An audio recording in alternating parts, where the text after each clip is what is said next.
Hello friends, welcome back to spot success. आज के इस लेक्चर में हम इन्वायरमेंट के इंपॉर्टेंट टॉपिक्स को रिवाइज करेंगे। चलिए लेक्चर स्टार्ट करते हैं। First important article, first national conference on coastal disaster risk reduction and resilience related है 2020। इसको अभी recently friends new Delhi India में ऑर्गेनाइज किया गया है, इसलिए इंपॉर्टेंट हो जाता है। सिंस डिजास्टर रिस्क की बात हो रही है, इसलिए इस कॉन्फ्रेंस को ऑर्गेनाइज किया गया था national institute of disaster management के द्वारा। यह आसानी याद रखना, national institute of disaster management ने first coastal disaster risk reduction and resilience को ऑर्गेनाइज किया था। कोस्टल एरियाज से रिलेटेड डिजास्टर रिस्क की बात हो रही है, इसलिए इस कॉन्फ्रेंस का जो फोकस था वह ह्यूमन कैपेसिटी पर फोकस था कि उसको बढ़ाया जाए, ताकि जो हमारी कोस्टल डिजास्टर रिस्क है फ्रेंड्स, उसको बेहतर तरीके से अंडरस्टैंड किया जा सके। और जो सेंडाई फ्रेमवर्क हैं डिजास्टर रिस्क को लेकर, उनको ध्यान में रखते हुए फ्रेंड्स कैलिब्रेटिव एक्शन भी लिया जाए। अब national institute of disaster management की अगर बात आती है, तो यह डिजास्टर मैनेजमेंट एक्ट ऑफ 2005 के अंदर इसको बनाया गया था। तो यह फ्रेंड्स स्टेटरी बॉडी हो गई। तो सिंस डिजास्टर मैनेजमेंट से रिलेटेड नेशनल इंस्टीट्यूट है, इसलिए आप आसानी से याद रख सकते हैं यह एक स्टेटरी बॉडी है। इसको डिजास्टर मैनेजमेंट एक्ट ऑफ 2005 के अंदर बनाया गया था और यह मिनिस्ट्री ऑफ होम अफेयर्स के अंदर आती है। National institute of disaster management को काम दिया गया है, नेशनल रिस्पॉन्सिबिलिटी दी गई है बेसिकली कि ह्यूमन रिसोर्स को डेवलप किया जाए, किस तरह से किया जा सकता है, कैपेसिटी बिल्डिंग की जाए, ट्रेनिंग रिसर्च की जाए, documentation and policy advocacy in the field of disaster management. तो डिजास्टर मैनेजमेंट के फील्ड में यह सब किया जाए। तो यह सब conference national institute of disaster development का है, डिजास्टर मैनेजमेंट का है, और पहली नेशनल कॉन्फ्रेंस न्यू दिल्ली में ऑर्गेनाइज की गई थी। नेक्स्ट इन्फॉर्मेशन सासाकावा अवार्ड से रिलेटेड है। आपसे यह पूछा जा सकता है फ्रेंड्स, यह अवार्ड किस फील्ड में दिया जाता है। तो डिजास्टर रिस्क मैनेजमेंट के एरिया में यह एक मोस्ट प्रेस्टिजियस इंटरनेशनल अवार्ड है, यह आपको याद रखना है। क्यों हम पढ़ रहे हैं इसको? क्योंकि अभी एक इंडियन को डॉक्टर प्रमोद कुमार मिश्रा इनको दिया गया है फ्रेंड्स यह अवार्ड, इसलिए इंपॉर्टेंट हो जाता है।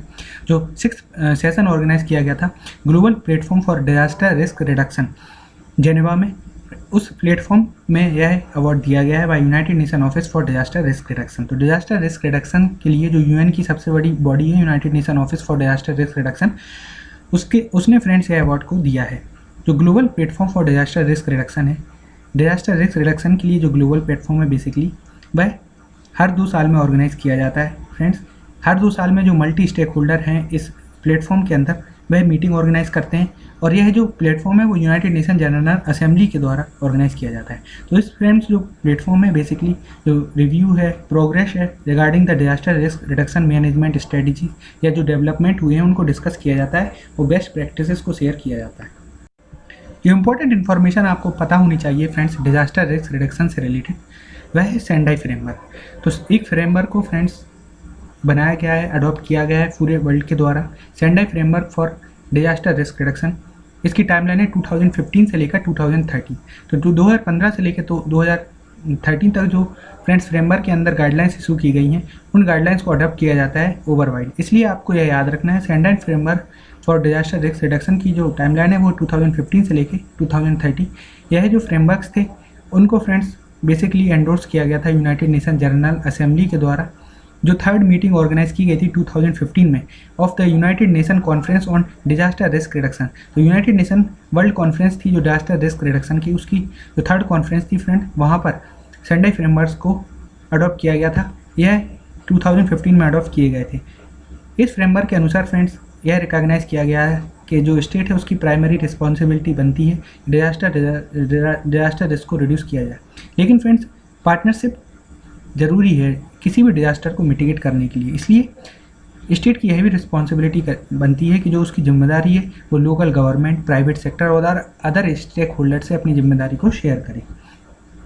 अब इससे पहले भी फ्रेंड्स डिजास्टर रिस्क रिडक्शन से रिलेटेड एक फ्रेमवर्क हुआ करता था, उसकी जो टाइमलाइन थी वो 10 ईयर्स की थी। या आपको याद रखना है 2005 से लेकर 2010 2015, और जो सेंडाई फ्रेमवर्क है उसकी टाइमलाइन फ्रेंड्स 15 ईयर्स के लिए है, 2015 से लेकर 2030। तो यह सक्सेसर था बेसिकली होगियो फ्रेमवर्क फॉर एक्शन 2005-2015। जो टैगलाइन अडॉप्ट की गई थी होगियो फ्रेमवर्क के लिए वह थी building the resilience of nation and community to disaster. तो होगो फ्रेमवर्क फॉर एक्शन 2005 से लेकर 2015 तक अडॉप्ट किया गया था। उसके बाद सेंडाई फ्रेमवर्क को अडॉप्ट किया गया है। फ्रेंड्स जो सेंडाई फ्रेमवर्क है उसमें एक इम्पॉर्टेंट पॉइंट आपको याद रखना है, इस फ्रेमवर्क के अंदर 2030 तक ऐसे 7 ग्लोबल टारगेट्स आइडेंटिफाई किए गए हैं जिनको अचीव करना है। सेंडाई फ्रेमवर्क का भी हमने देखा 2015 में इसको अडॉप्ट किया गया था। 15 साल के लिए इम्प्लीमेंट किया जाएगा 2015 से लेकर 2030। United nation world conference of disaster risk reduction थी जो 3rd United nation general assembly के द्वारा इसको अडॉप्ट किया गया था। तो आपको याद रखना है इसके अंदर फ्रेंड्स 7 ग्लोबल टारगेट्स को आइडेंटिफाई किया गया है, 2030 तक उनको अचीव किया जाएगा। नेक्स्ट है friend global assessment report on disaster risk reduction. इसको अभी लॉन्च किया गया था। एक बाईएनियल पब्लिकेशन है, मतलब हर 2 साल में इसको निकाला जाता है by United Nation Office for Disaster risk Reduction. Since यह ग्लोबल लेवल पर असेसमेंट किया जा रहा है डिजास्टर रिस्क रिडक्शन का, तो फ्रेंड ग्लोबल लेवल पर जो बॉडी है वही इसको निकालती है, that is United Nation Office for Disaster risk Reduction. इस रिपोर्ट में क्या देखा जाता है फ्रेंड्स, जो पब्लिक, प्राइवेट और नेशंस का कंट्रीब्यूशन है related to disaster risk science, उसको आइडेंटिफाई किया जाता है। तो डिजास्टर रिस्क से रिलेटेड जो रिसर्च है, जो साइंस है, उसको आइडेंटिफाई किया जाता है इस रिपोर्ट में, और असेसमेंट को पब्लिश किया जाता है हर 2 साल में। United Nation Office for Disaster risk reduction की बात करें तो इसको 1999 में एस्टेब्लिश किया गया था as a part of United Nation Secretariat. United Nation Office for Disaster risk Reduction एक फोकल पॉइंट की तरह काम करता है, मीन्स कोऑर्डिनेशन की तरह काम करता है। जो भी बेस्ट एक्टिविटीज़ को अपनाया गया है डिजास्टर रिडक्शन के लिए बाय यूनाइटेड नेशन सिस्टम और एनी अदर रीजनल ऑर्गेनाइजेशन, उनके बीच में यह सिनर्जी इंश्योर करता है। इसलिए हमने बोला है कि यह एक फोकल पॉइंट की तरह काम करता है। और जो अभी हमने देखा था Sendai framework for Disaster risk reduction, जिसको 2015 से लेकर 2030 तक इम्प्लीमेंट किया जा रहा है, उसका भी यह फ्रेंड्स इम्प्लीमेंटेशन दिखता है। इस फ्रेमवर्क का रिव्यू भी देखता है, किस तरह से इसको रिव्यू किया जा रहा है, इम्प्लीमेंट किया जा रहा है वर्ल्ड वाइड, वही भी देखता है। United Nation Office for Disaster risk Reduction है, यूनाइटेड नेशन जनरल असेंबली इसके लिए कोई सेपरेट बजट नहीं निकालती है। यह ज़्यादातर हम देखें 99.2% फुली वॉलंटरी कॉन्ट्रीब्यूशन पर काम करती है। यह जो ग्लोबल असेसमेंट किया गया है डिजास्टर रिस्क रिडक्शन का, उसमें हम ग्लोबल फाइंडिंग देख लेते हैं क्या है। एशिया पैसिफिक रीजन की अगर हम स्पेसिफिकली बात करें तो जो भी फ्रेंड्स इकोनॉमिक लॉस देखे गए हैं क्लाइमेट चेंज की वजह से, 40% लॉस इस रीजन में देखा गया है। और इस रीजन में जो ग्रेटेस्ट इम्पैक्ट रहा है वह लार्जेस्ट इकोनॉमीज़ पर रहा है, जैसे Japan, China, Korea and India. Economic losses की बात करें, अगर हम डिजास्टर रिस्क रिडक्शन की टेक्नोलॉजी में इन्वेस्टमेंट ना करें तो 4% तक लॉस देखा जा सकता है। Next information friends national landslide risk management strategy से रिलेटेड है। इस स्ट्रेटजी को नेशनल डिजास्टर मैनेजमेंट अथॉरिटी ने निकाला है। तो सबसे पहले हम लैंडस्लाइड देख लेते हैं होता क्या है। लैंडस्लाइड बेसिकली एक मास मूवमेंट होता है रॉक का due to the influence of gravity. तो ग्रेविटी ड्रिवन मास मूवमेंट होता है। जियोलॉजिकल सर्वे है जो इंडिया का फ्रेंड्स, उसने लैंडस्लाइड जोनेशन मैप बनाया है इंडिया में। लैंडस्लाइड जोनेशन क्या होता है, जहाँ पर ज़्यादा इम्पैक्ट देखा जाएगा पोटेंशियल लैंडस्लाइड का, उस एरिया को कंसीडर करके, हिली एरिया, माउंटेनियस एरिया हो फ्रेंड्स, उनको कंसीडर करके लैंडस्लाइड जोनेशन निकाला जाता है। तो landslide zonation is the division of hill और mountainous areas into homogeneous special areas of slope according to their degree of actual और potential disaster risk, susceptibility, hazard और risk. Geological survey of India के हिसाब से ही friends यह जो landslide zonation किया गया उसके हिसाब से 0.42 मिलियन स्क्वायर किलोमीटर जो एरिया है, जो 12.6% लैंड एरिया काउंट करता है हमारी कंट्री का, वो लैंडस्लाइड हैजार्ड से प्रोन है। तो यह फैक्ट पॉइंट आप मेंस में भी उपयोग कर सकते हैं कि according to Geological survey of India nearly 12.6% land area of country is prone to landslide hazards. Global database के हिसाब से जो वर्ल्ड के टॉप 2 लैंडस्लाइड हॉटस्पॉट हैं वो इंडिया में ही एग्जिस्ट करते हैं। They are southern edge of Himalayan arc and the coast along the south west India, जहाँ पर वेस्टर्न घाट सिचुएटेड है। तो 2 जो मेन लैंडस्लाइड हॉटस्पॉट हैं वो इंडिया में ही एग्जिस्ट करते हैं। यह जो फ्रेंड्स स्ट्रेटजी बनाई गई है national landslide risk management strategy national Disaster Management authority के द्वारा, उसके बारे में हम देख लेते हैं main points. Landslide hazard zonation. तो फ्रेंड लैंडस्लाइड जोनेशन के हिसाब से मैप को बनाया जाए माइक्रो और मैक्रो लेवल पर, और यह जो मैप्स हैं बेसिकली अर्थ ऑब्जर्वेशन सैटेलाइट या ड्रोन की सहायता से, जो अनमैन्ड एयर व्हीकल्स हैं उनकी सहायता से इन मैप्स को बनाया जाए। नेक्स्ट है landslide monitoring and early warning system. Friends early warning system को तैयार किया जाए, अवेयरनेस प्रोग्राम को भी जनरेट किया जाए। मतलब अगर कहीं पर लैंडस्लाइड आता है, अगर असिस्टेंट पहुंचने से पहले क्या क्या कम्युनिटी को किस तरह से स्टेप लेने चाहिए, उससे रिलेटेड अवेयरनेस प्रोग्राम भी कराना चाहिए। नेक्स्ट है friend capacity building and training of stakeholders. तो एक सेंटर बनाया जाएगा इसके लिए, centre for landslide research studies and management. Centre for landslide research studies and management बनाया जाएगा to create a techno scientific pool of expertise in the country. National Disaster Management Authority ने एक और गाइडलाइंस को निकाला है हीट वेव से related, prevention and management of heat waves. National guidelines for preparation of action plan, prevention and management of heat waves. तो heat waves कब declare की जाती है आपको पता होना चाहिए। इंडियन मेट्रोलॉजिकल डिपार्टमेंट के डाटा को देखें, अगर प्लेन के एरियाज़ में 40 डिग्री सेल्सियस टेम्परेचर पहुंच जाता है, प्लेन के एरियाज़ में 40 डिग्री सेल्सियस टेम्परेचर पहुंच जाता है तो हीट वेव डिक्लेयर कर दी जाती है। कोस्टल स्टेशन पर यही टेम्परेचर अगर 37 डिग्री सेल्सियस है तो हीट वेव डिक्लेयर कर दी जाती है। और हिली एरियाज़ में फ्रेंड्स अगर यह टेम्परेचर 30 डिग्री सेल्सियस है तो हीट वेव डिक्लेयर कर दी जाती है। तो यह फैक्चुअल इन्फॉर्मेशन आपको याद होना चाहिए। प्लेन एरियाज़ के लिए 40 डिग्री सेल्सियस, कोस्टल एरियाज़ के लिए 37 डिग्री सेल्सियस और हिली एरियाज़ के लिए 30 डिग्री सेल्सियस। एक और जो इम्पोर्टेंट पॉइंट आपको याद रखना है, अभी जो हीट वेव को अभी डिजास्टर नोटिफाई नहीं किया गया है as per the disaster management act of 2005। और जो 12 डिजास्टर हैं जिनके लिए फ्रेंड फंडिंग दी जाती है नेशनल या स्टेट डिजास्टर रिस्पॉन्स फंड के अंदर, उसके अंदर भी अब हीट वेव को नोटिफाई नहीं किया है। Next information room of the river project से रिलेटेड है, जो कि नीदरलैंड गवर्नमेंट का एक प्रोजेक्ट है।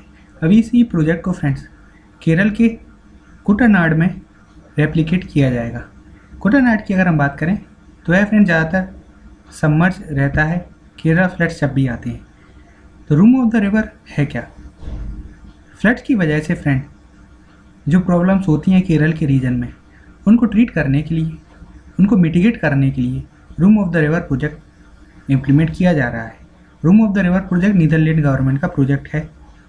यह एक फ्लड मिटिगेशन इनिशिएटिव है जो रिवर के एडजॉइनिंग एरिया उनको प्रोटेक्ट करने के लिए, इसके साथ ही साथ जो वाटर मैनेजमेंट सिस्टम है, टेक्निक्स हैं, उनको इस तरह से इम्प्रूव किया जाए कि जो रिवर जब फ्लड की वजह से ओवरफ्लो होती है तो वह एडजॉइनिंग एरिया को इम्पेक्ट ना करे।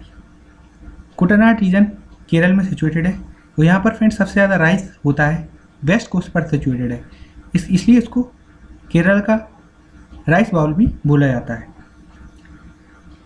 जो फ्रेंड्स टेक्निक यूज़ की जाती हैं राइस उगाने के लिए, उसको फूड एंड एग्रीकल्चर ऑर्गेनाइजेशन के अंदर जो globally important agriculture heritage system बनाया गया है, global important agriculture heritage system, उसके अंदर फ्रेंड्स इसको आइडेंटिफाई किया गया है। अदर दो ऐसे जो घियास हैं इंडिया में या globally important agriculture heritage system है, वह है उड़ीसा का एग्रीकल्चर टेक्निक है फ्रेंड्स कोरापुट। तो कोरापुट ट्रेडिशनल एग्रीकल्चर जो टेक्निक है उड़ीसा की, उसको भी आइडेंटिफाई किया गया है घियास के अंदर। इसके साथ ही साथ कश्मीर का पेम्पोर सेपरन हेरिटेज, इसको भी आइडेंटिफाई किया गया है।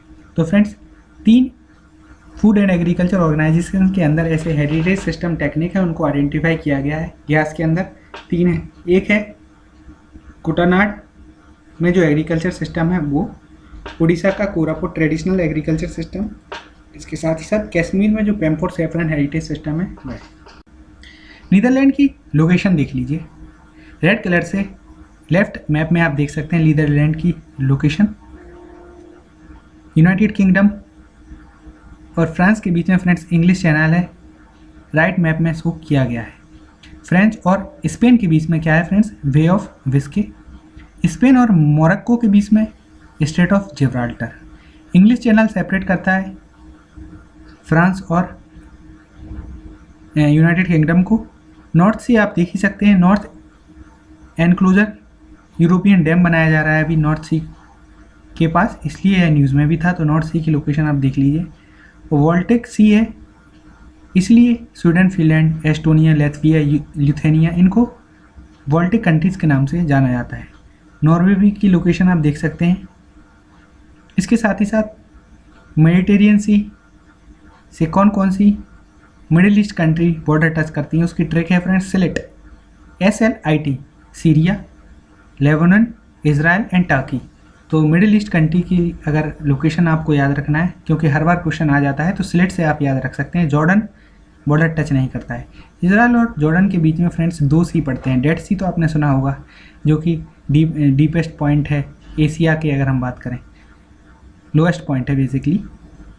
सेकंड जो लोएस्ट पॉइंट है वो सी ऑफ गैलीली है फ्रेंड्स, वही भी लाई करता है इजराइल में, बेसिकली वह लाई करता है सी ऑफ गैलीली। अगर हम बात करें जॉर्डन की, तो वह बॉर्डर टच नहीं करता है मेडिटेरियन सी से। तो हमने नीदरलैंड की मैपिंग भी देख ली, इसके साथ ही साथ इम्पोर्टेंट लोकेशन भी देख लिए फ्रेंड्स। ब्लैक सी की लोकेशन भी आप एक बार देख लीजिए। ब्लैक सी से टर्की टच करता है, बल्गेरिया, यूक्रेन, यह जो कंट्रीज़ हैं वो टच करती हैं। कैस्पियन सी की लोकेशन भी आप देख सकते हैं। तो मोटा मोटा फ्रेंड्स मैपिंग से क्वेश्चन हर बार आता है, तो अगर आप 1-2 बार नोटिस करेंगे तो आप इजीली क्वेश्चन सॉल्व कर सकते हैं। नेक्स्ट इन्फॉर्मेशन 2 ऐप से रिलेटेड है, red atlas map and sea flows app. Red atlas action plan map, यह पहली ऐसी ऐप है फ्रेंड्स जिसकी सहायता से मैप को तैयार किया जाएगा, और यह मैप फ्लड मिटिगेशन से रिलेटेड है। तो यह आपको याद रखना है। Ministry of earth science, Tamil Nadu state disaster Management authority और ग्रेटर चेन्नई कॉर्पोरेशन, 3 एंटिटीज़ ने मिलकर इस red atlas action plan map को तैयार किया है। इसका काम वही होगा friends, flood mitigation preparedness operation and management aspect. Next है सी flows coastal flood warming system map. इस मैप के अंदर बेसिकली मॉडल्स को तैयार किया जाएगा 796 फ्लड सिनेरियोज को कंसीडर करके, और जो रीजनल वेदर फोरकास्ट है उनके हिसाब से फ्रेंड्स एक जोग्राफिक इंफॉर्मेशन सिस्टम तैयार किया जाएगा और डिसीजन लिए जाएंगे। तो coastal flood warming system apps भी फ्लड मिटिगेशन से रिलेटेड है, सी फ्लोज ऐप, और red atlas action plan map, यह आपको याद रखना है। Next information first resilient Kerala programme से रिलेटेड है। अभी रिसेंटली वर्ल्ड बैंक ने एक एग्रीमेंट को साइन किया है केरल गवर्नमेंट के साथ for the implementation of this particular programme, first resilient Kerala programme. इसके लिए 250 मिलियन का लोन एग्रीमेंट साइन किया गया है। फर्स्ट रेजिलिएंट केरल प्रोग्राम के अंदर बेसिकली जो स्टेट का रेजिलियंस है against the impact of natural disaster and climate change, वह उसको एनहेंस किया जाएगा फर्स्ट रेजिलिएंट केरल प्रोग्राम के अंदर। तो आपको ये याद रखना है, वर्ल्ड बैंक ने अभी एक लोन एग्रीमेंट को साइन किया है। बायोफ्यूल्स के बारे में हम अब बात कर लेते हैं। बायोफ्यूल्स की बात करें तो यह है हाइड्रोकार्बन फ्यूल होते हैं जिनको ऑर्गेनिक मैटर की सहायता से बनाया जाता है। बायोफ्यूल को डिफरेंट जनरेशन के हिसाब से डिवाइड किया गया है। फर्स्ट जनरेशन बायोफ्यूल्स को फ्रेंड्स हम डायरेक्टली फूड क्रॉप से बनाते हैं, आपको याद रखना है F2F ऐसे याद रखेंगे। फर्स्ट जनरेशन बायोफ्यूल्स को फूड क्रॉप्स की सहायता से बनाया जाता है। पहला है बायोइथेनॉल को हम व्हीट और शुगर की सहायता से बनाते हैं, और बायोडीजल को हम ऑयल सीड्स की सहायता से बनाते हैं। बेसिक जो फर्मेंटेशन का मेथड होता है उसको यूज़ किया जाता है। तो फर्स्ट जनरेशन बायोफ्यूल्स में हम फूड क्रॉप्स की सहायता से फर्स्ट जनरेशन बायोफ्यूल्स को बनाया जाता है, और बायोडीजल और बायोइथेनॉल यह फर्स्ट जनरेशन बायोफ्यूल की इंपॉर्टेंट कैटेगरी है। सेकंड है friends second generation biofuel. Second generation biofuels को नॉन फूड क्रॉप्स की सहायता से बनाया जाता है। इसके साथ ही साथ वुड हुआ, ऑर्गेनिक वेस्ट हुई फ्रेंड्स, ग्रास, जत्रोफा जैसे फीड स्टॉक होता है, उससे डायरेक्टली हम सेकंड जनरेशन बायोफ्यूल बनाते हैं। तो नॉन फूड क्रॉप से सेकंड जनरेशन बायोफ्यूल्स को बनाया जाता है। थर्ड जनरेशन बायोफ्यूल्स की बात करें तो एल्गी का जो बायोमास रहता है, एल्गी के स्ट्रक्चर को इंजीनियर करके फ्रेंड बायोमास उसका जो रहता है उसको यूज़ करके बायोफ्यूल बनाया जाता है, वह थर्ड जनरेशन बायोफ्यूल होता है। फोर्थ जनरेशन बायोफ्यूल में सस्टेनेबल एनर्जी प्रोड्यूस करने की बात की जाती है, और यह सब कार्बन कैप्चर की सहायता से किया जाता है। ऐसे कौन कौन से प्रोग्राम्स या स्कीम है जो प्रमोट करती हैं बायोफ्यूल्स को। 2018 में ही रिसेंटली अभी नेशनल पॉलिसी बनाई गई है बायोफ्यूल्स तक। बायोफ्यूल से रिलेट फ्रेंड्स एक नेशनल पॉलिसी बनाई गई है 2018 में। इस पॉलिसी में बायोफ्यूल्स को कैटेगराइज किया गया है, और उसके हिसाब से ही फ्रेंड फाइनेंशियल और फिजिकल इंसेंटिव प्रोवाइड किया जाता है। 2 मेन जो कैटेगरी हैं वह है फ्रेंड बेसिक बायोफ्यूल और एडवांस बायोफ्यूल।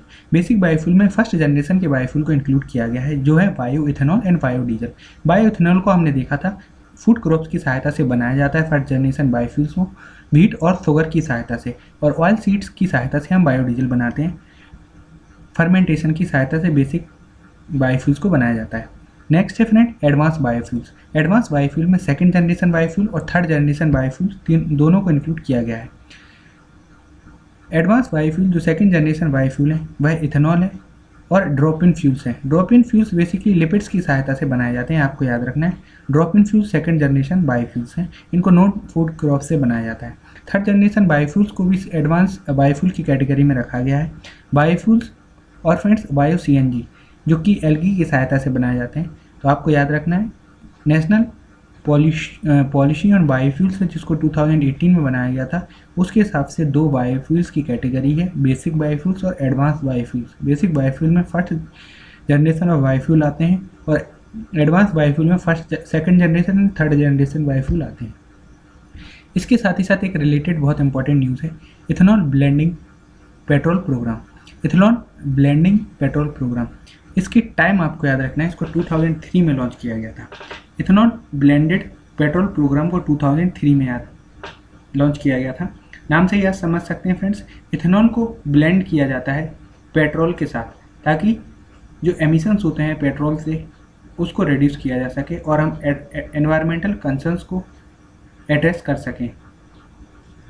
इसके साथ ही साथ फ्रेंड्स फार्मर्स को भी रेम्यूनरेशन प्रोवाइड किया जा सकता है।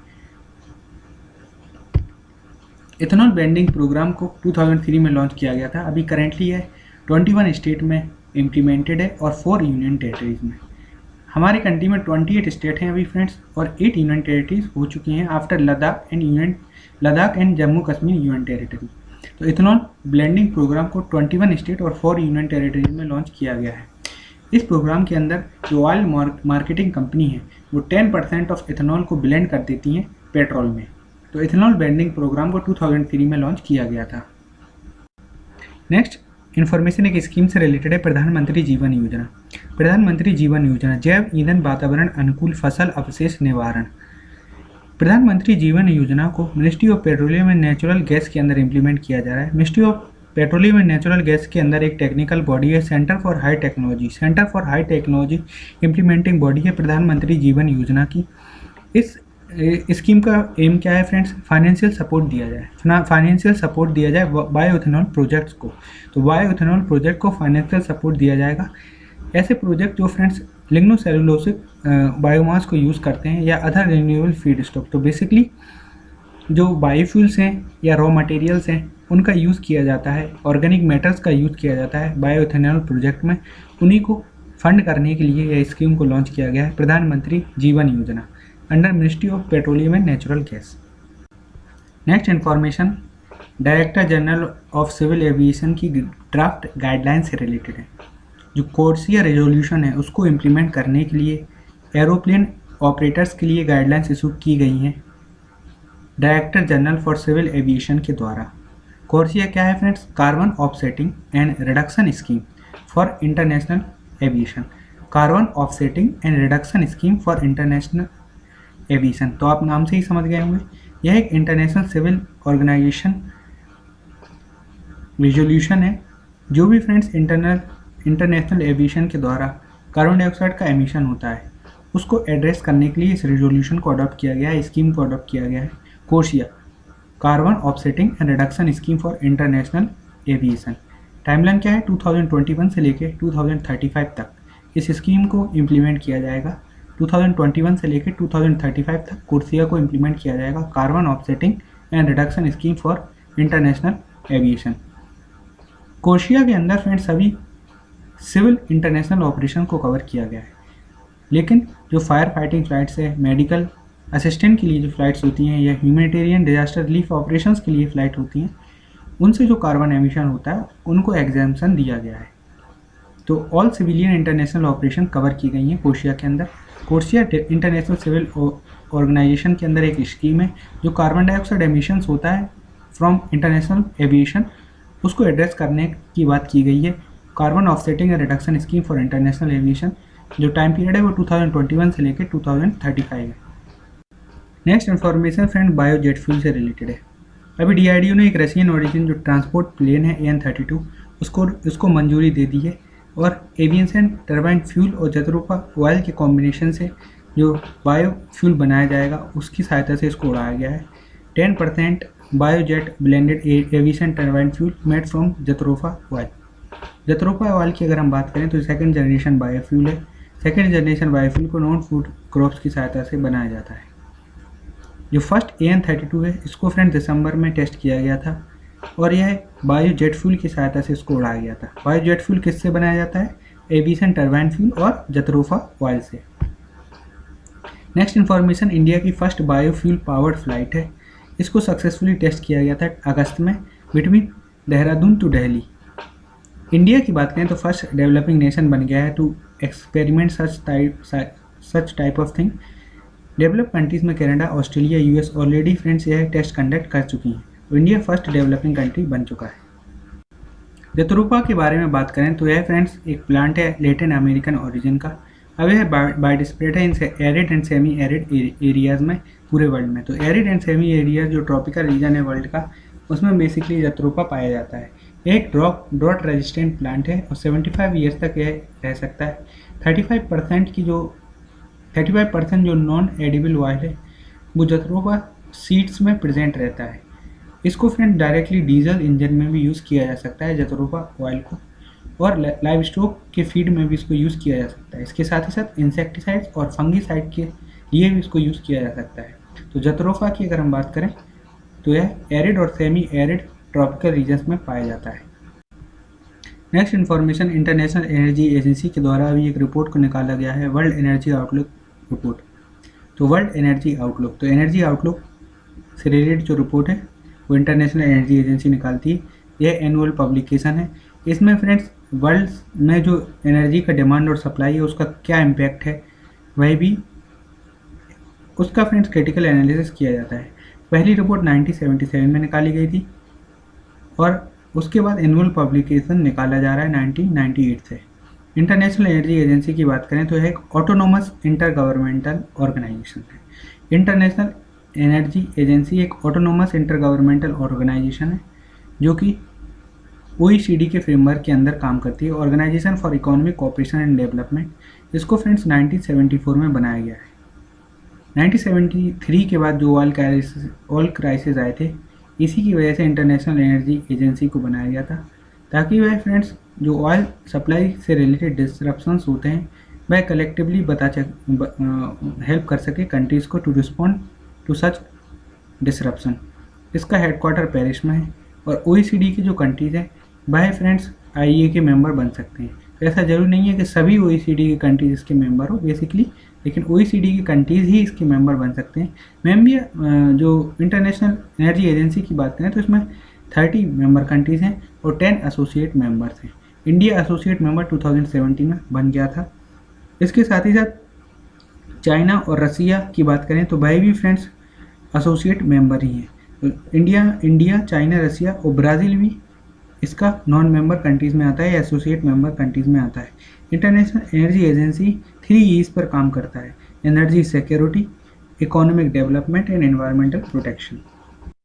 नेक्स्ट इन्फॉर्मेशन फ्रेंड्स, इंडिया के first coal gasification based fertilization या फर्टिलाइज़र प्लांट से रिलेटेड है, जिसको उड़ीसा के तालचेर में सेटअप किया जा रहा है।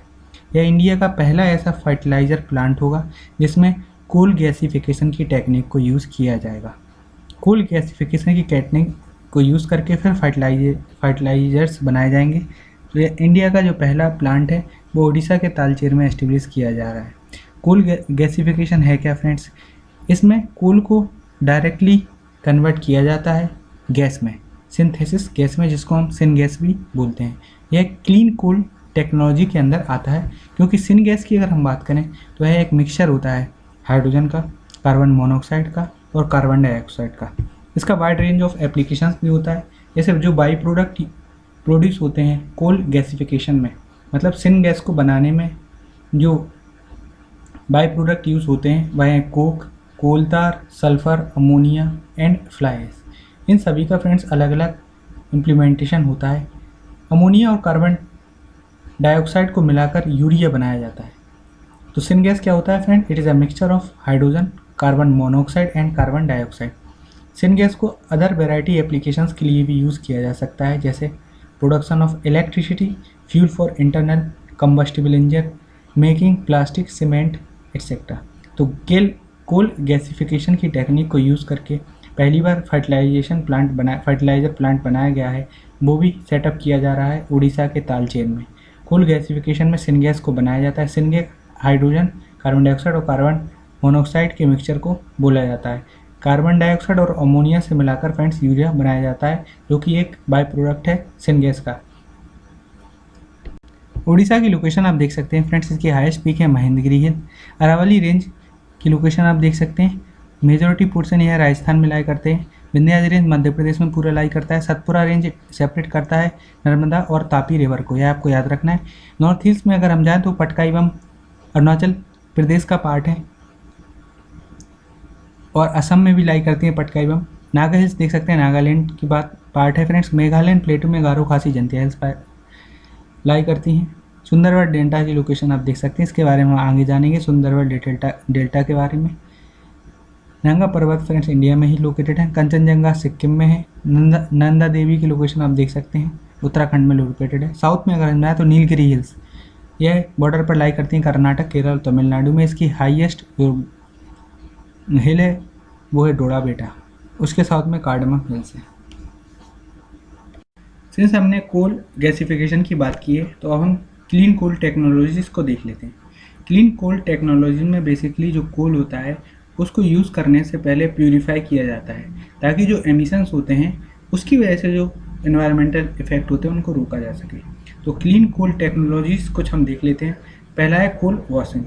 कोल वॉशिंग में क्या होता है फ्रेंड्स, कोल को लिक्विड के साथ यूज़ किया जाता है, जो कोल को क्रश करके फिर लिक्विड के साथ यूज़ किया जाता है। इसकी वजह से जो अनवांटेड मिनरल्स होते हैं वो सेटल डाउन हो जाते हैं और हमको जो प्योर फॉर्म ऑफ कोल मिल सकता है। इसकी वजह से जो इम्प्योरिटीज़ हैं उसको हम अलग कर सकते हैं। नेक्स्ट है बेट स्कर्वर्स या flue gas desulphurisation system. Flu gas desulphurisation system में सल्फर डाइऑक्साइड के एमिशन को कम किया जा सकता है। इस टेक्निक का यूज़ करके हम सल्फर डाइऑक्साइड के एमिशन को कम कर सकते हैं। सल्फर डाइऑक्साइड की बात करें तो यह एसिड रेन का मेजर कोज है। नेक्स्ट है फ्रेंड लो नाइट्रोजन ऑक्साइड बर्नर्स। अगर हम कोल को लो नाइट्रोजन ऑक्साइड बर्नर्स में यूज़ करें तो नाइट्रोजन ऑक्साइड का एमिशन कम होता है। नाइट्रोजन ऑक्साइड का एमिशन की वजह से फ्रेंड ग्राउंड लेवल ओजोन का फॉर्मेशन होता है। नेक्स्ट है friend electrostatic precipitators. Electrostatic precipitators की सहायता से हम पार्टिकुलेट्स जो निकलते हैं कोल बर्निंग की वजह से उसको कम कर सकते हैं, जिनकी वजह से रेस्पिरेटरी प्रॉब्लम्स होती हैं। कार्बन कैप्चर की डायरेक्ट टेक्नोलॉजी का यूज़ किया जा सकता है। जो लार्ज सोर्सेस होते हैं कार्बन डाइऑक्साइड के, जैसे cement factory, biomass power plant, transportation, यहाँ से फ्रेंड्स कार्बन डाइऑक्साइड को डायरेक्टली कैप्चर किया जा सकता है और स्टोर किया जा सकता है अंडर द अर्थ। एक सेंटर को बनाया गया है मिनिस्ट्री ऑफ अर्थ साइंस के द्वारा आईएससी बेंगलोर में। आईएससी बेंगलोर में एक सेंटर को बनाया गया है मिनिस्ट्री ऑफ अर्थ साइंस के द्वारा, National Centre for Clean Coal Research and Development. तो यह जो क्लीन टेक्नोलॉजी हैं उनके कोऑर्डिनेशन से रिलेटेड यह वर्क करता है। क्लीन कोल टेक्नोलॉजीज हमने देख ली है, कोल वॉशिंग, बेट स्कर्वर्स या flue gas desulphurisation system, low nitrogen oxide burners, electrostatic precipitators और कार्बन कैप्चर। नेक्स्ट इन्फॉर्मेशन एक इंडेक्स से रिलेटेड है, state energy efficiency index, state energy efficiency index 2019। इस इंडेक्स को ब्यूरो ऑफ एनर्जी एफिशिएंसी के द्वारा release किया गया है। ब्यूरो ऑफ एनर्जी एफिशिएंसी ने इस इंडेक्स को बनाया है, स्टेट एनर्जी एफिशिएंसी इंडेक्स 2019।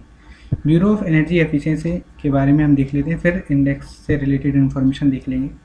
यह एक स्टेटरी बॉडी है जो मिनिस्ट्री ऑफ पावर के अंदर आती है। स्टेटरी बॉडी क्यों फ्रेंड्स, इसको एनर्जी कंजर्वेशन एक्ट 2001 के अंदर बनाया गया था। इसका मेन काम क्या है, इसका प्राइमरी ऑब्जेक्टिव है जो एनर्जी इंटेंसिटी है हमारे इंडिया की या इंडियन इकोनॉमी की, उसको रिड्यूस किया जाए। कैसे, पॉलिसीज़ को डेवलप किया जाए, स्ट्रेटजीज़ को डेवलप किया जाए। इसलिए जो भी एनर्जी कंजर्वेशन एक्ट 2001 के अंदर इसको प्राइमरी मैंडेट दिया गया है वह पूरा करने के लिए इस बॉडी को बनाया गया है। यह एक स्टेटरी बॉडी है और state energy efficiency index 2019 release किया गया है। State of energy efficiency index के अंदर फ्रेंड्स 36 स्टेट और यूनियन टेरिटरीज मीन्स 28 स्टेट और 8 यूनियन टेरिटरीज के द्वारा जो एनर्जी एफिशिएंसी इनिशिएटिव लिए गए हैं उनकी प्रोग्रेस रिपोर्ट को ट्रैक किया जाता है। यह जो इंडेक्स है वो 97 सिग्निफिकेंट इंडिकेटर्स पर बेस्ड है। पहला इंडेक्स 2018 में लॉन्च किया गया था। इंडेक्स को ब्यूरो ऑफ एनर्जी एफिशिएंसी और alliance for energy efficient economy के द्वारा डेवलप किया जाता है। Bureau of energy efficiency in association with alliance for energy efficient economy, यह दोनों मिलकर इस इंडेक्स को state of energy efficiency index है, उसको ब्यूरो ऑफ एनर्जी एफिशिएंसी और alliance for energy efficient economy के द्वारा रिलीज़ किया जाता है। इसमें 97 इंडिकेटर्स होते हैं। यह 97 इंडिकेटर्स 5 डिस्ट्रिक्ट सेक्टर में डिवाइड हैं friends: building, industry, municipalities, transport and agriculture. इस इंडेक्स में स्टेट को फ्रंट रनर, अचीवर, कंटेंडर और एस्पायरेंट की कैटेगरी में डिवाइड किया गया है। वो किस तरह से एफर्ट्स लेते हैं और अचीव करते हैं टुवर्ड्स एनर्जी एफिशिएंसी इम्प्लीमेंटेशन। तो एनर्जी एफिशिएंसी की जो टेक्निक्स हैं उनको वो किस तरह से इम्प्लीमेंट करते हैं, अचीव करते हैं अपने टारगेट, उसके हिसाब से स्टेट को फ्रंट रनर, अचीवर, कंटेंडर और एस्पायरेंट की कैटेगरी में बांटा गया है। इस ईयर जो 2019 का इंडेक्स था उसमें एक कुछ न्यू अडॉप्शन किया गया है फ्रेंड्स। जो कोड है एनर्जी कंजर्वेशन बिल्डिंग कोड, जिसको 2017 में बनाया गया था अंडर मिनिस्ट्री ऑफ पावर, उसको भी इंक्लूड किया गया है। एनर्जी एफिशिएंसी इन एमएसएमई क्लस्टर, तो यह एडॉप्शन किया गया है new indicators under this 2019 state energy efficiency index. तो एनर्जी कंजर्वेशन बिल्डिंग कोड को भी अडॉप्ट किया गया है।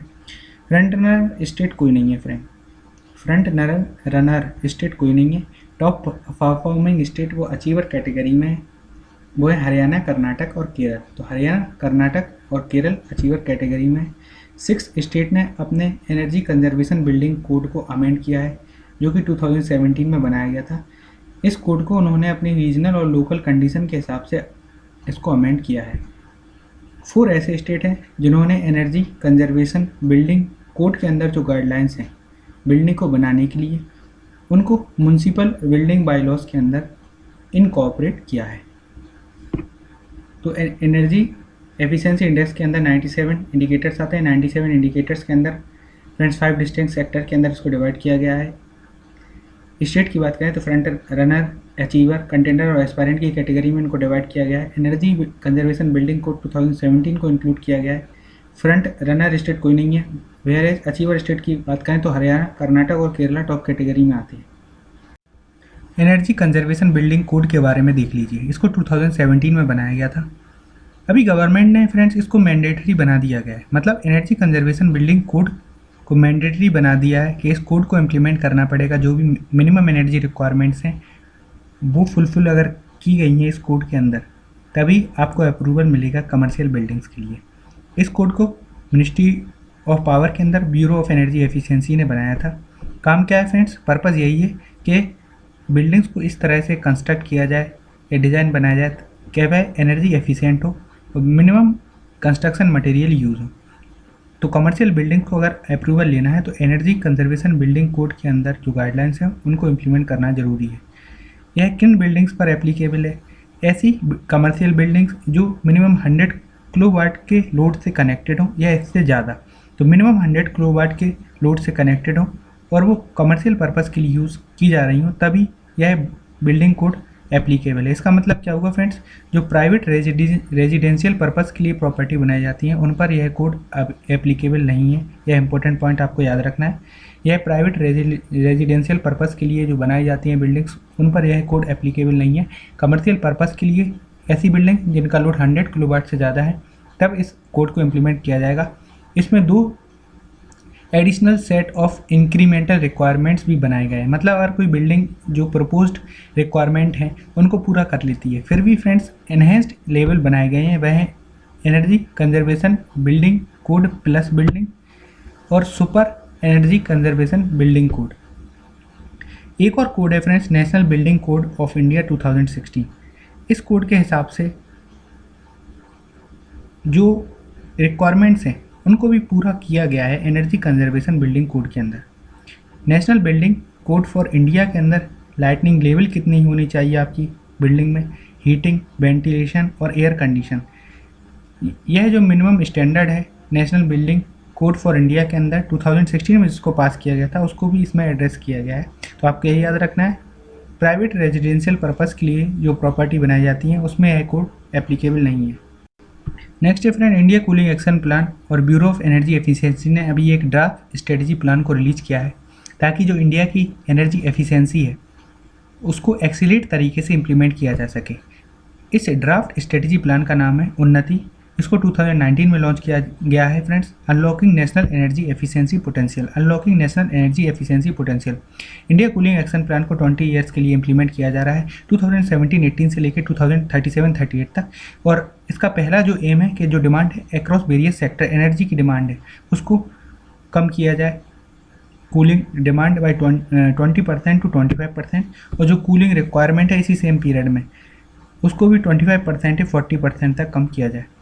मीन्स कूलिंग डिमांड में जो एनर्जी लगती है उसको कम किया जाए 25% to 40%, और जो कूलिंग डिमांड है because of increasing climate change उसको 20 से 25% कम किया जाए। 20 ईयर्स के लिए इसको इम्प्लीमेंट किया जा रहा है। उन्नति की अगर हम बात करें तो एनर्जी एफिशिएंसी को प्रमोट करने के लिए उन्नति को इम्प्लीमेंट किया जा रहा है। तो इंडिया का जो क्लाइमेट चेंज के अंदर गोल है फ्रेंड्स उसको भी हेल्प करने में, उसको भी मीट करने में काफ़ी हेल्प करेगा। उन्नति का काम क्या है फ्रेंड्स, सभी सेक्टर में, जी हाँ सभी सेक्टर में यह एनर्जी एफिशिएंसी इनिशिएटिव्स को इम्प्लीमेंट करने की बात करता है उन्नति प्लान, ताकि फ्रेंड्स हम एनर्जी डिमांड को रिड्यूस कर सकें और एनर्जी इंटेंसिटी को भी रिड्यूस कर सकें, और जो इंडिया की ग्रोथ है उसमें भी फ्रेंड्स हैम्पर ना हो, यह ध्यान रखा गया है उन्नति प्रोग्राम के अंदर। तो उन्नति प्रोग्राम किससे रिलेटेड है, एनर्जी एफिशिएंसी को एक्सीलरेट करने के लिए। फ्रेंड्स सभी सेक्टर्स में एनर्जी एफिशिएंसी को एक्सीलरेट करने की बात की गई है, ऑल सेक्टर, यह आपको कीवर्ड याद रखना है। नेक्स्ट इंपॉर्टेंट इन्फॉर्मेशन कुसुम स्कीम से रिलेटेड है। प्रधानमंत्री किसान ऊर्जा सुरक्षा एवं उत्थान महाअभियान, इस स्कीम को इम्प्लीमेंट कौन कर रहा है, ministry of new and renewable energy इस स्कीम को इम्प्लीमेंट कर रही है, आपको याद रखना है। इस स्कीम को किस तरह से इम्प्लीमेंट किया जाएगा, अभी ऑपरेशनल गाइडलाइंस इशू की गई हैं। कुसुम स्कीम का फुल फॉर्म क्या है, प्रधानमंत्री किसान ऊर्जा सुरक्षा एवं उत्थान महाअभियान। कुसुम स्कीम के अंदर 3 पिलर पर फोकस किया जा रहा है, एनर्जी सिक्योरिटी, फाइनेंशियल सिक्योरिटी और water security. Energy security, water security and financial security. अभी क्या होता है फ्रेंड्स, जो फार्मर्स रहते हैं या किसान रहते हैं वह वाटर पंप्स को चलाने के लिए डीजल का उपयोग करते हैं। तो इस स्कीम में डीजल को रिप्लेस किया जाएगा सोलर पावर से, मीन्स डीजल पावर का उपयोग ना करके सोलर पावर को रिप्लेस किया जाएगा। इसी की वजह से फ्रेंड्स जो एम रखा गया है इस स्कीम के अंदर 2022 तक, जी हाँ 2022 तक डिसेंट्रलाइज्ड सोलर पावर कैपेसिटी बनाई जाए ऑफ 25,750 मेगावाट। 2022 तक 25,750 25,750 मेगावाट की सोलर कैपेसिटी बनाई जाए इंडिया के पास, और यह डिसेंट्रलाइज तरीके से किया जाएगी। इस स्कीम के अंदर बेसिकली जो फार्मर्स के फार्म है वहाँ पर जो वाटर पंप्स हैं उनमें जो डीजल यूज़ किया जाता है उसको रिप्लेस कर दिया जाएगा सोलर पावर से। 3 पिलर्स पर यह फोकस करता है, energy security, water security, financial security, और union ministry of new and renewable energy इसको इम्प्लीमेंट कर रही है। कुसुम स्कीम को फ्रेंड्स 3 कंपोनेंट की सहायता से एस्टेब्लिश किया जा रहा है या इम्प्लीमेंट किया जा रहा है। कंपोनेंट ए में रिन्यूएबल पावर एनर्जी को बनाया जाएगा, बेसिकली 10,000 मेगावाट की एनर्जी को बनाया जा रहा है। यह डिसेंट्रलाइज तरीके से किया जाएगा। 10,000 मेगावाट की जो एनर्जी है उसको ग्रिड कनेक्टेड सोलर एनर्जी की सहायता से बनाया जाएगा। डिसेंट्रलाइज का मतलब है फार्मर्स, कम्युनिटी, इसके साथ ही साथ फार्मर प्रोड्यूसर जो ऑर्गेनाइजेशन है वह कंपोनेंट ए के अंदर ग्रिड कनेक्टेड सोलर एनर्जी को बनाने में सक्षम रहेंगी। कंपोनेंट बी की अगर हम बात करें तो यह ऑफ ग्रिड सोलर पंप है, मतलब जो ग्रिड से कनेक्टेड सोलर पंप्स नहीं है, जो डीजल पर चलते हैं, उनको कन्वर्ट किया जाएगा सोलर पंप्स में। सोलर पंप्स के लिए फ्रेंड्स डिफरेंट सोलर पंप्स की ज़रूरत पड़ेगी जो सोलर एनर्जी पर चलते हों, इसलिए जो हमारी इंडिया में ही जो मैन्युफैक्चर्ड हैं सोलर पंप्स उनको यूज़ किया जाएगा। सेंटर इसके लिए 30% पंप कॉस्ट खुद दे देगी, 40% फार्मर्स की जिम्मेदारी रहेगी और रेस्ट 30% बैंक से लोन ले सकता है फार्मर। समझ रहे हैं आप।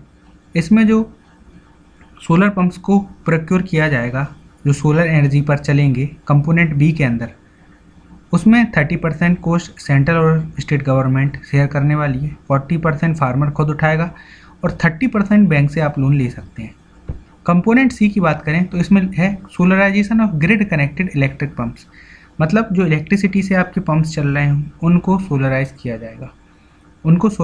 जाएगा, और जो एक्सेस एनर्जी बचेगी फार्मर्स के पास वो अल्टीमेटली डिस्ट्रीब्यूशन कंपनी से उनको बेच दी जाएगी। इससे फाइनेंशियल सिक्योरिटी आ जाएगी।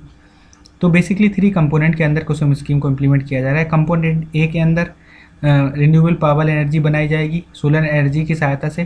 कंपोनेंट बी के अंदर जो बिना इलेक्ट्रिसिटी कनेक्टेड से डीजल सोलर पंप से उनको रिप्लेस किया जाएगा बाई सोलराइज्ड वाटर पंप्स। इसके बाद कंपोनेंट सी के अंदर जो इलेक्ट्रिसिटी से कनेक्टेड सोलर पंप्स हैं उनको रिप्लेस किया जाएगा या उनको सोलराइज किया जाएगा, मतलब इलेक्ट्रिसिटी जो पंप्स हैं उनको सोलर एनर्जी के ग्रिड से कनेक्ट किया जाएगा। Next information friends, sand mining से रिलेटेड गाइडलाइंस हैं जिनको ministry of environment, forest and climate change ने रिलीज़ किया है। Enforcement and monitoring guidelines for sand mining. Sand mining की अगर हम बात करें तो यह एक माइनर मिनरल है under mines and minerals development and regulation act of 1957। Mines and minerals development and regulation act of 1957 के अंदर सैंड को एक माइनर मिनरल की तरह डिफाइन किया गया है। Mines and mineral development and regulation act को 1957 में पास किया गया था और यह एक्ट स्टेट गवर्नमेंट को पावर देती है कि इलीगल माइनिंग को रोकने के लिए स्टेट गवर्नमेंट रूल्स को फ्रेम कर सकती है। इसके साथ ही साथ जो मिनरल्स हैं, मेजर मिनरल्स हो या माइनर मिनरल्स हो फ्रेंड्स, उनको किस तरह से ट्रांसपोर्ट करना है, स्टोर करना है, इसकी भी गाइडलाइंस या रूल्स स्टेट गवर्नमेंट्स बनाती हैं, उनको पावर दी गई है। इसका मतलब है जो इलीगल माइनिंग का कंट्रोल है वो किसको दिया गया है, legislative and administrative jurisdiction of state government के अंदर है। इससे पहले भी फ्रेंड्स हमारी कंट्री में लैंड मैनेजमेंट गाइडलाइंस 2016 को बनाया गया है to curb the practice of illegal and unsustainable sand mining. फिर भी इलीगल सैंड माइनिंग देखी जाती है। तो सैंड माइनिंग की बात करें तो माइनर मिनरल है, ये आपको याद रखना है। Mines and mineral development and regulation act 1957 के अंदर इसको डिफाइन किया गया है। स्टेट गवर्नमेंट को पावर दी गई है इलीगल माइनिंग रोकी जाए सैंड माइनिंग की। इसके साथ ही साथ जो मेजर और माइनर मिनरल्स हैं उनको किस तरह से स्टोरेज और ट्रांसपोर्ट किया जाएगा वही भी स्टेट गवर्नमेंट को पावर दी गई है। और ऑलरेडी इंडिया में स्टेट सैंड मैनेजमेंट गाइडलाइंस 2016 को इम्प्लीमेंट किया जा रहा है। नेक्स्ट इन्फॉर्मेशन अर्थ ओवरशूट डे से रिलेटेड है। अभी ग्लोबल फुटप्रिंट नेटवर्क ने एक रिपोर्ट को रिलीज़ किया है, उसमें अर्थ ओवरशूट डे के बारे में बताया है। और अर्थ ओवरशूट डे अब फ्रेंड्स 2 मंथ और पहले खिसक गया है, पिछले 20 साल की अगर हम बात करें, और इस साल में यह 29 जुलाई को आ गया है। इसका मतलब क्या है, अर्थ एक साल में जितने रिसोर्सेज को प्रोड्यूस कर पाती है, हम या ह्यूमैनिटी उसको सिर्फ 29 जुलाई आते आते कंज्यूम कर लेते हैं। यह फ्रेंड्स वर्ल्ड वाइड फंड और ग्लोबल फुटप्रिंट नेटवर्क के द्वारा रिलीज़ किया जाता है earth overshoot day. World wide fund और global footprint network. World wide fund for nature एक इंटरनेशनल NGO है जिसका हेडक्वार्टर स्विट्ज़रलैंड में है। इसको 1961 में बनाया गया था। इसका एम है वाइल्ड लाइफ और natural habitat conservation. Global footprint network की बात करें, यह भी एक इंटरनेशनल नॉन प्रॉफिट ऑर्गेनाइजेशन है। इसको 2003 में बनाया गया था। अर्थ ओवरशूट डे आपको याद रखना है, अब 29 जुलाई को यह शिफ्ट हो गया है।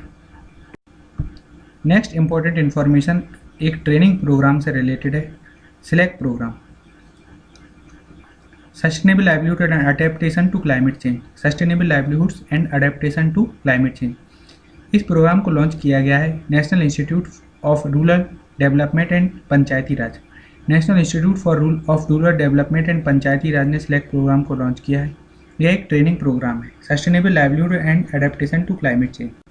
चलिए सिलेक्ट प्रोग्राम से रिलेटेड इन्फॉर्मेशन को देख लेते हैं। Sustainable livelihood and adaptation to climate change, इस प्रोग्राम को फंड किया जाएगा स्पेशल क्लाइमेट चेंज फंड के द्वारा, जिसको सेटअप किया जाएगा United nation framework for climate change के अंदर, ताकि एडेप्टेशन और कैपेसिटी बिल्डिंग प्रोजेक्ट को बनाया जा सके। तो सिलेक्ट प्रोग्राम को फंड किया जाएगा स्पेशल क्लाइमेट चेंज फंड के द्वारा।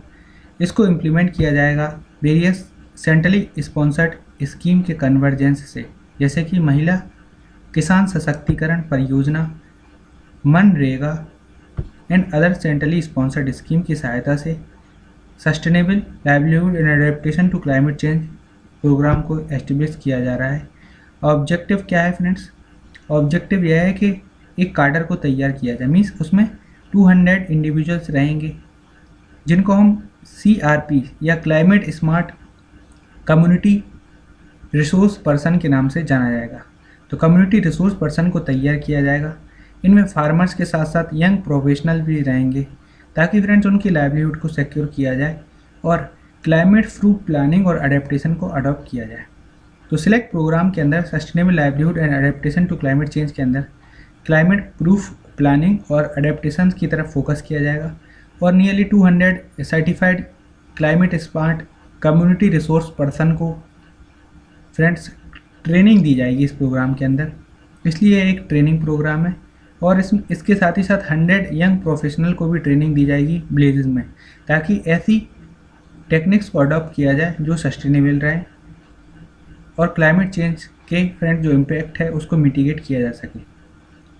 तो sustainable livelihood and adaptation to climate change fund किया जाएगा स्पेशल क्लाइमेट चेंज फंड के द्वारा, united nation framework for convention on climate change के द्वारा इम्प्लीमेंट किया जा रहा है। National institute for rural development and Panchayati Raj के बारे में बात करें तो यह एक ऑटोनोमस ऑर्गेनाइजेशन है under ministry of rural development. National institute for rural development and Panchayati Raj ministry of rural development के अंदर आती है। इसका काम है research, training, action research, consultancy, assignment in rural development sector in India. तो यह फ्रेंड्स एक अपेक्स बॉडी है जो कि रूरल डेवलपमेंट सेक्टर या रूरल एरियाज़ में ट्रेनिंग लेती है, रिसर्च लेती है, इसके साथ ही साथ कंसल्टेंसी असाइनमेंट्स भी लेती है। National institute for rural development and Panchayati Raj यह एक ऑटोनोमस ऑर्गेनाइजेशन है। नेक्स्ट है महिला सशक्तिकरण, महिला किसान सशक्तिकरण परियोजना। सशक्तिकरण मतलब कैपेसिटी बिल्डिंग है, यह एक सब कंपोनेंट है दीनदयाल अंत्योदय योजना जो नेशनल रूरल लाइवलीहुड मिशन के अंदर आती है। दीनदयाल अंत्योदय योजना उसका यह सब कंपोनेंट है जो प्रेजेंट स्टेटस है वुमेन का इन एग्रीकल्चर उसको इन्हेंस किया जाए ताकि बेहतर अपॉर्चुनिटी उनको दी जाए फ्रेंड्स और वह एम्पावर फील कर सकें। तो महिला किसान सशक्तिकरण परियोजना किसके अंदर है फ्रेंड्स? यह एक सब कंपोनेंट है दीनदयाल अंत्योदय योजना का। This is the end of our video. Thank you very much for listening.